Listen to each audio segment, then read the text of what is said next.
आता आपल्याला 12वा आहे, त्यामुळे फारसा तो अनुकूल नाही आहे. पण ह्या वेळेला तुम्हाला हव्या त्या इन्व्हेस्टमेंट चांगल्या होण्याची शक्यता आहे. मग इथे काय करा, तुम्ही स्वतःचं तज्ज्ञ लोकांचा सल्ला घ्या आणि चांगल्या इन्व्हेस्टमेंट तुम्ही करू शकता.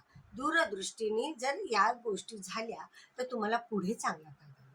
गुरु जरी 12वा आला तरी तुम्हाला घराच्या दृष्टिकोनातून किंवा वासाच्या हक्काच्या दृष्टिकोनातून जे मोठे मोठे प्रश्न होते ते सुटणार आहेत. घरातले बारीक सारीक प्रश्न आहेत ते सोडवण्याचा प्रयत्न करा.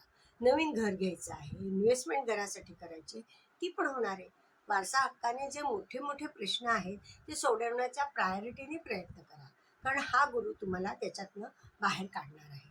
जर त्या घरामध्ये एकमेकांचं काही पटत नसेल तर तुम्ही निर्णय घ्या आणि चांगल्या दृष्टिकोनातनं तो सकारात्मक दृष्टी घेतल्याने तुमचे निर्णय इतरांना पटण्यासारखे असतील. त्यामुळे तुमच्या म्हणण्याला मान्यता इथे प्राप्त होईल. त्यामुळे हे प्रश्न सहजतेने तुम्ही सोडवू शकाल. दुसरी गोष्ट म्हणजे बुध लग्नी. काम करण्याची कपॅसिटी तुमची आहेच.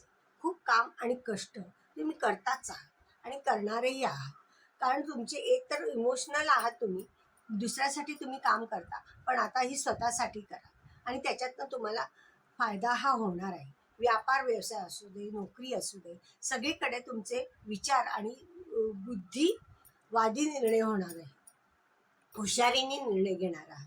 कुठल्याही बाबतीत तुम्ही अविचाराने निर्णय घेणार नाही किंवा नुसत्या भावनेच्या भरात तुम्ही निर्णय घेतले असं होणार नाही. तर त्यामुळे इथे व्यापार व्यवसाय नोकरी यासाठी हा तुम्हाला चांगला आहे. कम्युनिकेशनसाठी सुद्धा हा बुध तुम्हाला चांगला आहे.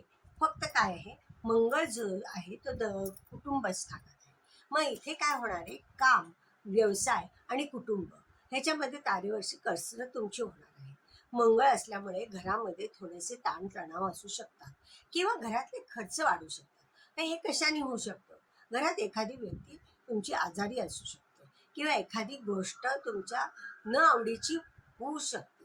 मग ती कुठली असेल, असं नाही आहे की कोणाशी भांडणच झालं किंवा कोणाशी काय आहे, एखादी गोष्ट होऊ शकते, नाराज होऊ शकता तुम्ही. तर त्याच्यासाठी तुम्हाला हा पिरियड एवढा काही चांगला नाही आहे. पण तुम्ही एक लक्षात घ्या, तुम्ही इमोशनल आहात, भावनेने निर्णय घेणारे आहात. तर घरातलं वातावरण शांत ठेवण्याचा प्रायोरिटीने तुम्ही प्रयत्न करणार आहात. ज्येष्ठ व्यक्तींकडे योग्य लक्ष देणार आहे. त्याच्यासाठी खर्च होणारच आहे, तो तुम्ही करणारच आहात. मग एवढंच होणार आहे. तर तुम्ही शांतपणे निर्णय घ्या, स्वतःची चलबिचल होऊ देऊ नका. इथे ही गोष्ट होण्याची शक्यता मात्र दाट आहे. आणि